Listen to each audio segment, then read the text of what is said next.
I will show you in this video how to create a backup on Onhostinger website builder. So what you're gonna have to do here is just go to websites here. I'm gonna select this website, click on manage, and then from here we're gonna have to go to files here. So we have files here. Please click on backups right over here. And now here we can restore. We can generate a new backup.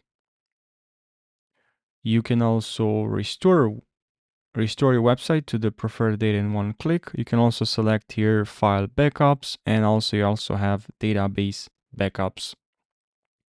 I can restore a backup that I've created recently. You can generate a backup from here. You have restored the history. So yeah, I hope you found this video helpful. You can select here. You have the date, this one as well, and here as well. You can generate a new backup if you want to. Just click on here. And yeah, I hope you found this video helpful. Thanks for watching. Subscribe for more if you found this helpful, and I'll see you in the next video. Take care.